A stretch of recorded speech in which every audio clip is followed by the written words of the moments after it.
여러분 한번 생각해 보세요.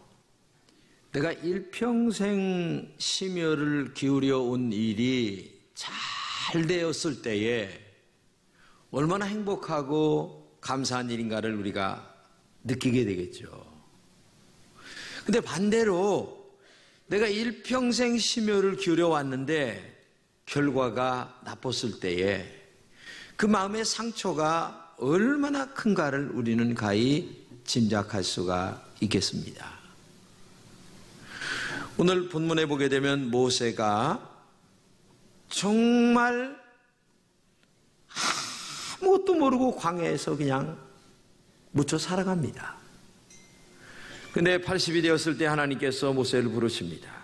모세야, 애굽에 가서 신음하는 이스라엘 백성들을 건져내라. 40년 동안 광야에 묻혀있던 이 모세는 보잘것없는 진짜 양치는 촌놈이었습니다. 그러니까 나는 갈 수가 없어요. 내가 무슨 능력이 있습니까? 나를 보세요. 그런데 하나님은 이 모세를 계속 재촉하는 겁니다. 말을 못한다고 하니까 말 잘하는 사람 대변인을 붙여주겠다고 하고, 하여튼 그래서 모세는 끌려서 할 수 없이 이스라엘 백성들을 애굽에서 건져내게 됩니다. 건져내 오는데 얼마나 많은 어려움이 많았는지 몰라요. 무려 광야에서 40년 동안이라는 세월을 보냅니다. 그 40년의 세월이 얼마나 많은 문제들이 있는지 몰라요. 계속 원망합니다. 계속 문제가 많습니다. 근데 마지막 이제 가나안 땅에 다 들어왔습니다. 근데 또 난리를 치는 거예요. 백성들이 원망을 하고, 죽이려고 여기까지 데려왔느냐. 근데 오늘 본문에 보게 되면 물을 내는 사건이 나오는데, 이 물 때문에 마지막 이 모세가 물을 내긴 냈지만, 반석에서 냈지만 가나안 땅에는 들어가지 못하고 구경만 멀리서 바라보고 죽는다는 얘기가 오늘 본문의 이야기입니다. 정말 절망의 순간입니다. 그동안의 노력과 수고가 완전히 끝장나는 순간이었어요. 오늘 본문을 같이 읽겠습니다. 시작. 여호와께서 모세와 아론에게 이르시되 너희가 나를 믿지 아니하고 이스라엘 자손의 목전에서 내 거룩함을 나타내지 아니한 고로 너희는 이 회중을 내가 그들에게 준 땅으로 인도하여 드리지 못하리라 하시니라. 이 문제가 뭐냐? 한마디로 얘기하면 원망의 문제입니다. 이스라엘 백성들이 가데스바네아에서 모세를 원망합니다. 지도자 모세를 계속 원망합니다. 이때 마침 이때 모세의 누이인 미리암이 죽었거든요. 근데 장례를 치르고 다 제대로 정리도 안 됐는데도 불구하고 물을 먹고 싶다, 물을 달라 하면서 계속 원망을 하며 덤벼드는데 정말 기가 막힌 일이 벌어지는 거예요. 아니 40년 동안 광야 생활 속에서 먹고 입고 마시고 하는 그 엄청난 일들이 있었는데도 불구하고 하나님의 능력을 믿지 못하고 지금도 계속 원망하는 이 백성들을 보세요. 그러자 모세는 하나님은 모세에게 말씀하십니다. 지팡이를 가지고 너 형 아론과 함께 회중을 모아라. 이제 내가 그들 앞에서 지팡이를 가지고 반석에게 이렇게 명령하기만 하면 반석에서 물이 나올 것이다. 그래서 모세가 지팡이를 들고 백성들을 모았어요. 반석 앞에서. 근데 모으고 백성들을 바라보는데 또 원망하는 거야. 얼마나 그냥 화가 치밀어 오르는지 그동안 수많은 원망으로 괴롭혀왔던 이 백성들을 볼 때에, 한두 번이 아닌 그들을 볼 때에 모세가 화가 치밀어 오르는 거예요. 그래서 모세가 그 화가 치밀어 오는 행동을 또 성경을 같이 한번 읽겠습니다. 시작. 모세와 아론이 회중을 그 반석 앞에 모으고 모세가 그들에게 이르되 반역한 너희여 들으라.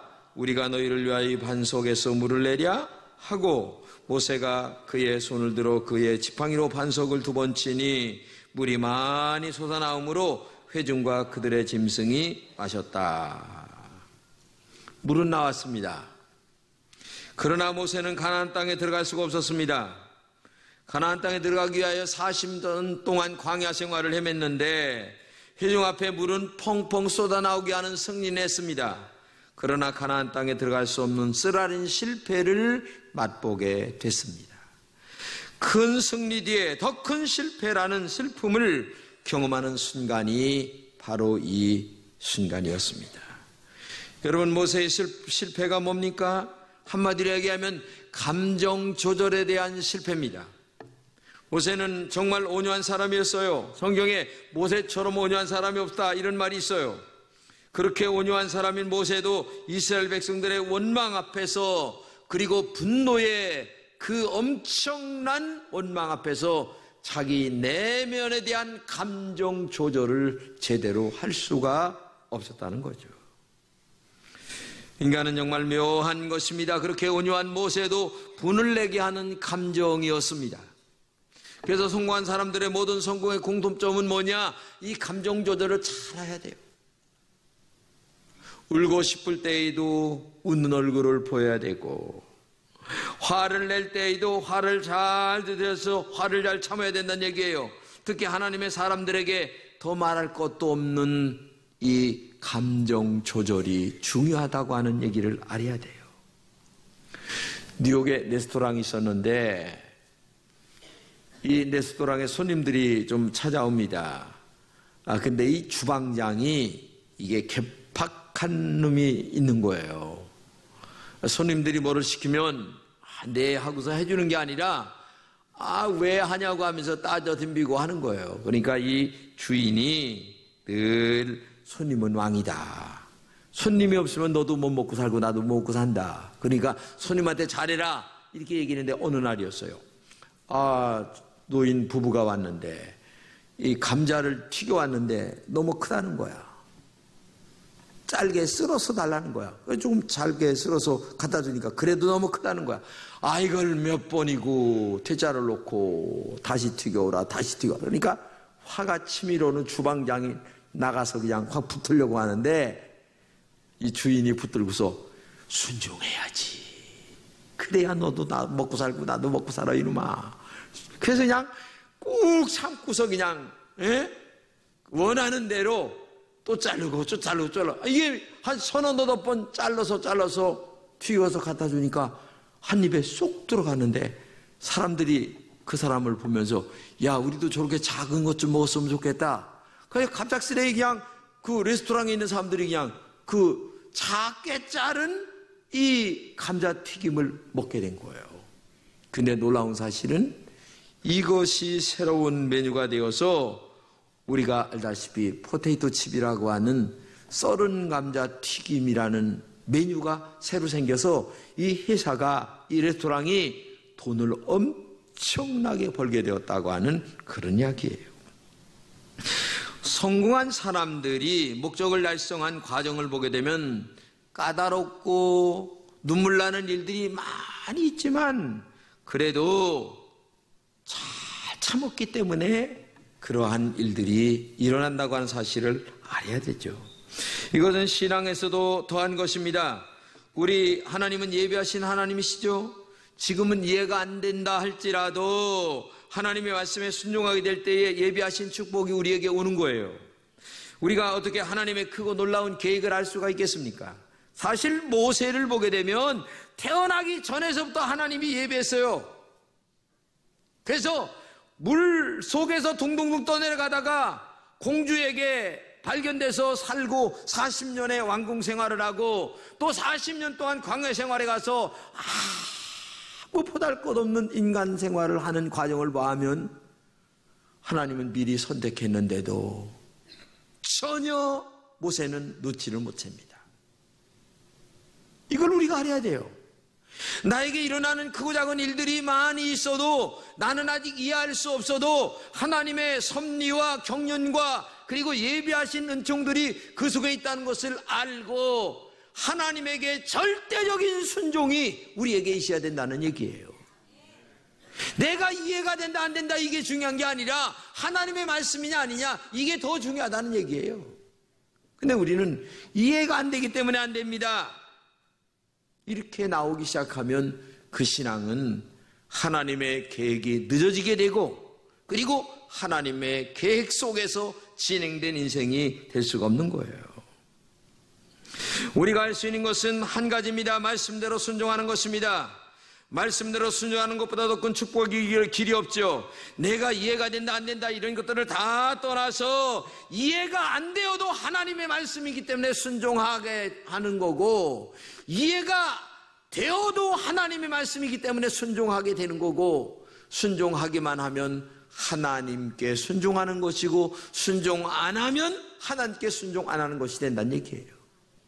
그렇기 때문에 신앙관을 바르게 잘 가져야 돼요. 내가 이해가 된다 안 된다는 것을 넘어서서 내 형편이 이렇다 저렇다 이런 것들을 넘어서서 이게 하나님의 말씀이냐? 그래 하나님의 말씀이면 내가 이해가 좀 안 돼도 순종해야지 이런 마음의 자세가 우리에게 있어야 된다는 것을 알아야 된다는 얘기죠. 성경을 나같이 읽겠습니다. 시작. 오직 내가 이것으로 그들에게 명하여 이르기를 너희는 내 목소리를 들으라. 그리하면 나는 너의 하나님이 되겠고 너희는 내 백성이 되리라. 너희는 나의 행한 모든 길로 행하라. 그리하면 복을 받으리라. 그렇죠. 하나님의 축복을 받으려면 하나님의 목소리를 들을 줄 알아야 됩니다. 하나님의 말씀에 순종하는 이 마음, 하나님의 뜻을 저버리지 않는 마음, 순종을 통해서 기적이 나타나는 거예요. 순종을 통해서 능력이 나타나기 시작한다는 겁니다. 그렇기 때문에 우리 마음속에 한 가지 분명한 게 있어야 되는데 그게 뭐냐면 내가 이해가 된다 안 된다, 내 마음에 든다 안 든다 이걸 떠나서 하나님 말씀이기 때문에 순종한다 라는 이 신앙관이 우리 안에 깔려 있어야 된다는 거죠. 그래서 깔뱅이라고 하는 우리 장로교를 만든 깔뱅이라고 하는 이 신학자는 이렇게 얘기합니다. 믿음이란 눈을 감고 귀를 기울이고 무조건 따르는 것이다. 그렇죠. 무조건이라고 하는 말은 내 의견이 없다는 얘기예요. 말씀이기에 무지 몽매할 정도로 눈을 감고 따라가라고 말이죠. 독일의 유명한 신학자 보네퍼라는 사람도 이렇게 얘기했습니다. 신앙은 주님의 명령에 무조건 순종하는 것이다. 하나님의 말씀에 아무런 이유 없이 순종하는 것이 바로 신앙이라고 하는 것을 우리가 알아야 됩니다. 그런데 모세는 이러한 온전한 순종을 하지 못했어요. 하나님이 명령 이 지팡이를 가지고 돌에게 가르치면서 명령하라고 그랬지 두드리라 쓰고 안 했단 말이죠. 근데 감정 조절이 안 되다 보니까 두드린 거야. 이게 문제의 발단이 된 거예요. 그래서 가나안 땅을 눈앞에 보고서도 못 들어가는 거예요. 40년 동안 거기 들어가려고 헤매었는데도 불구하고. 그 여러분 기도 중에 하나가 하나님 내 감정 조절 좀 잘하게 해주세요. 화딱지가 날 때에 좀 꾹꾹 누를 수 있는 은혜를 주세요. 이렇게 기도하는 것도 얼마나 중요한가를 알아야 되겠죠. 우리는 본문을 통해서 다음과 같은 것을 배웠으면 좋겠어요. 첫째는 뭐냐? 이 세상에 타고난 성자는 없어요. 여러분 이스라엘 백성들이 자꾸만 때렸습니다. 그러니 모세가 얼마나 지긋하겠어요. 물 달라, 먹을 것 달라, 잘 먹고 잘 살던 애굽에서 왜 우리를 데리고 왔느냐? 여기서 다 죽게 만들려고 했느냐? 하여튼 계속 원망이야. 원망 불평. 에? 모세가 그 백성들의 원망 소리에 너무나 지긋지긋했습니다. 그러다 보니 결국 하나님 명령대로 지팡이를 바위에 명한 것이 아니라 뭐라고 그랬어요? 우리가 너희를 이 반석에서 물을 내려 하면서 화가 나는 표시로 하면서 지팡이를 2번 두드렸어요. 혈기로 바위를 2번 친 것입니다. 이렇게 행동한 것에 대해서 하나님께서 약속의 땅에 들어가지 못하는 세상에 40년 동안 기다려온 일이 하루아침에 물거품이 되는 결과를 가져오게 되는 거죠. 여러분이 교회 나오면서 성자를 보려고 교회 나오는 것이 아닙니다. 많은 사람들은 이렇게 얘기합니다. 아니, 교회 다니는 사람이 그런가? 아무개 집사 보니까 교회 다닌다는데, 교회 다니는 사람이 그래? 이렇게 얘기를 합니다. 여러분, 그렇게 보지 마세요. 그 사람이 교회 나와서 교회 집사가 됐으니까 그 정도예요. 예? 알지도 못하고 지금. 예? 여러분, 교회 나와가지고 하루아침에 설교 말씀 듣고 아멘하고 100% 변화가 된다면 목사가 얼마나 춤을 추겠어요? 20년 말씀을 들었어도 변하지 않은 사람들이 태반이에요. 자기 주관성, 자기 감정, 그리고 내 뜻, 이거 안 버립니다. 그러니까 목사가 얼마나 힘들게 목회하는가를 여러분 알아야 돼요. 예? 아니, 모세도 지금 안 변한 판국인데 생각해 보세요. 기가 막힌 일이에요, 이게. 응? 교회 다니는 사람이 저러냐? 함부로 말하지 마세요. 그래도 교회 집사니까 그 정도요. 여러분, 그걸 알아야 돼요. 응? 모세를 보면서 이 땅에 살아가는 사람들 중에 성자는 없다는 것을 알게 되죠. 교회는 죄인들이 모이는 곳입니다. 죄인들이 하나님의 말씀을 들으면서 나도 모르게 조금씩 변해가는 것이 교회이지, 아니, 세상에 하루아침에 말씀 듣고 변했다고 해서 교회 나온 지 1년밖에 안 된 사람한테 교회 나오는 사람이 저러냐고 얘기하는 그 사람도 분수지, 그래. 생각해 보세요. 제가요, 김진홍이도 별 수 없다는 걸 알았어요.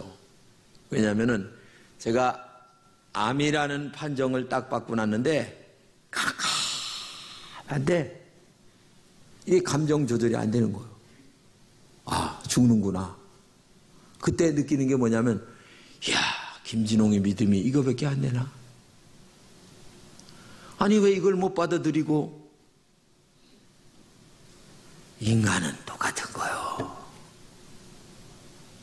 인간이라는 게 별 수 있어요? 암이다, 죽는다 딱 하니까 김진홍이도 낙심이 팍 되는 거야. 이게 별 수 없더라고, 나도. 에?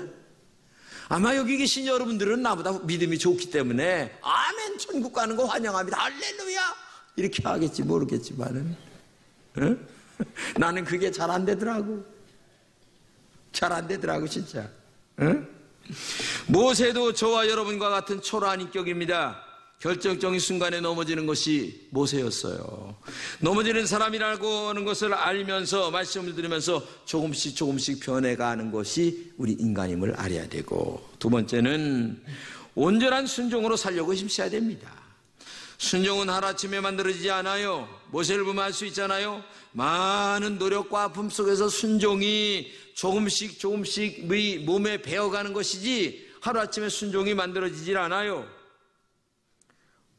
어느 책을 보는데 낚시에서 배울 것, 그래서 내가 보니까 세 가지 얘기를 해. 첫째는 뭐냐면은 낚시는 우리에게 기다리는 법을 가르쳐 주는 거죠. 내가 고기를 찾아가는 게 아니라 고기가 낚시를 물게끔 만드는, 그러니 얼마나 인내가 필요하겠어요. 그렇죠? 고기가 물 때까지 기다려야 되는 거니까. 서두르지 말고 인내하고 기다리라, 이걸 가르치는 거고, 두 번째는 낚시를 보면서 자기를 본다는 거죠. 왜? 고기가 하도 안 물으니까 자기 자신을 생각할 수 있는 시간이 있다는 거예요. 자기 자신을 보란 얘기예요. 세 번째가 뭐냐? 낚시는 작은 것을 가지고 큰 것을 잡는 겁니다. 여러분, 이게 굉장히 중요하죠. 낚시는 조그만 미끼로 큰 것을 잡는 거예요. 사람은 작은 것을 위해서 큰 것을 희생하는 것은 어리석은 자입니다. 작은 것을 희생해서 큰 것을 얻는 것이 지혜란 얘기죠. 모세의 온전하지 못한 순종이 하나님을 믿지 못한 일이 되었어요. 그리고 하나님의 거룩함을 나타내지 아니했습니다. 하나님의 거룩함을 나타내지 못했다는 것은 지팡이로 명하여 물을 이렇게 나오게 해야 되는데 두 번 두드려서 냈다고 하는 말은 모세 자신이 하나님의 영광을 가로챘다고 하는 얘기예요. 네가 내었다 물을, 이렇게 사람들로 하여금 들을 수 있게끔 만들었다는 얘기 아니겠습니까? 그러기 때문에 우리가 하나님이라 할 때에 온전한 순종으로 하여 하나님께 영광을 돌리는 일이 있어야지, 온전한 순종이 안 될 때에 문제가 된다. 세 번째는 다투지 않으려고 애를 써야 됩니다. 오늘 일어난 사건은 다투기 때문에 생긴 일이죠. 이스라엘 백성과 모세와 계속 다툽니다. 그것도 영적인 문제가 아니라 먹고 사는 문제 때문에 계속 다퉜어요. 그러면 매번 어려우면 모세에게 덤벼들었어요. 그래서 모세의 샘물의 이름을 무리바 무리다 라고 하는데 뭐냐? 이 말은 이스라엘 자손이 여호와와 다투었다, 이렇게 얘기하는 말입니다. 여러분, 왜 모세와 다투었는데 하나님과 다투었다 이렇게 얘기를 할 수 있을까요? 지도자가 한마디 얘기하면 하나님의 말씀을 전하는 겁니다. 근데 하나님의 말씀에 순종하지 않는다면 그것은 하나님과 대적하는 거예요. 그렇기 때문에 이스라엘 자손이 여호와와 다투었다 이렇게 얘기를 하고 있는 거예요.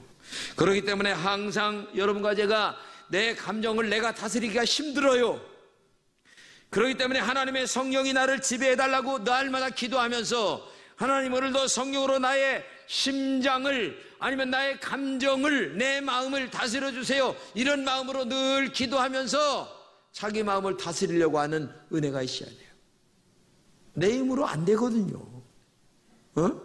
아니, 얼마나 화딱지가 나는 일들이 날마다 많은데 내 힘으로 내가 다스릴 것 같으면은 뭐 성자가 되게요? 내 힘으로 내가 안 되니까 하나님, 오늘도 성령으로 나를 지배해 주시고 하나님의 은혜로 말미암아 내가 나를 다스리게 하여 주옵소서, 이렇게 기도하는 사람이 되어야 되지 않겠느냐. 바울은 하나님 앞에서 성숙해지고 인생 경험이 풍부해지가면서 죄 중에 괴수라는 것을 알았습니다. 이 말은 다른 말로 얘기하면 시간이 가면 갈수록 자기가 얼마나 부족한 것을 많이 아는 사람이어야 진짜 신앙인이란 얘기예요. 제가 목회를 해보니까 이제야 목회가 조금 뭔가 알 것 같아요. 다 끝나갈 때가 되니까. 저는 우리 교회에서 이런 분들이 좀 많이 나왔으면 좋겠어요. 나이가 들고 이제 신앙생활 오래 한 사람이 후배들에게 하는 말이, 내가 죄인 중에 괴수다, 내가 죄인 중에 거물급 죄인이야, 내가 제일 나쁜 죄인이다, 이런 고백을 하면서 너희들도 나이가 들면 내가 하는 이 말을 알아들을 수 있을 거야 하면서 젊은 친구들에게 감정 조절 잘하고, 그 다음에 너의 마음 조절 잘 하도록 이렇게 지도하는 사람들이 많이 나왔으면 얼마나 좋을까. 제가 제일 많이 하는 말 중에 하나가 정직하게 살자는 말인데, 이 말은 저에게 하는 말입니다. 제가 그렇지 못하기 때문에 그래요. 목사도 인간이고 목사도 보통 사람과 똑같아요. 똑같이 갈등도 하고 실수도 하고 넘어집니다. 매일같이 십자가의 보혈의 능력이 아니면 인간 김지롱이도 별 수 없어요. 왜? 인간이니까. 인간이니까. 모세가 실패했다면 누구나 실패합니다. 그래서 우리는 다투지 않으려고 힘쓰고 애써야 된다는 것을 알아야 돼요. 그래서 늘 하나님의 은혜를 사모하면서 하나님의 은혜 가운데 성령의 능력으로 자기 감정을 다스리고 인격을 다스리고 말과 행동을 다스려 달라고 하는 이 기도가 날마다 있을 때에 내가 할 수 없는 그 일들을 성령의 능력 가운데 이렇게 지배하여 다스릴 수 있는 능력이 있어서 말도 조금 조심하고 행동도 조금 조심하고, 그렇죠? 인간관계 말할 때에 부드럽게 얘기하고. 여러분, 너무 아내에게 야박하게 얘기하지 마세요. 남편에게 너무 그렇게 세게 나오지 마세요. 얼마 있다 죽을 건데 뭘 그렇게 아니, 사랑만 하고 살아도 부족한 세월인데 뭘 그렇게 붙으면서 살라고, 나이가 60이 넘어가지고도 그냥 뭐 진돗개 마냥 물고 늘어지려고. 참 나온 세상에.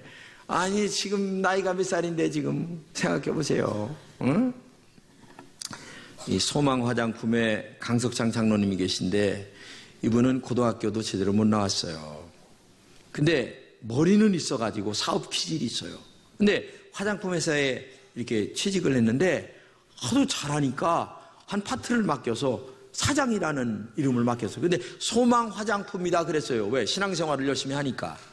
근데 회사가 잘 되니까 이 양반이 교만이 싹이 트기 시작하는데 정신이 없이 싹이 트는 거예요.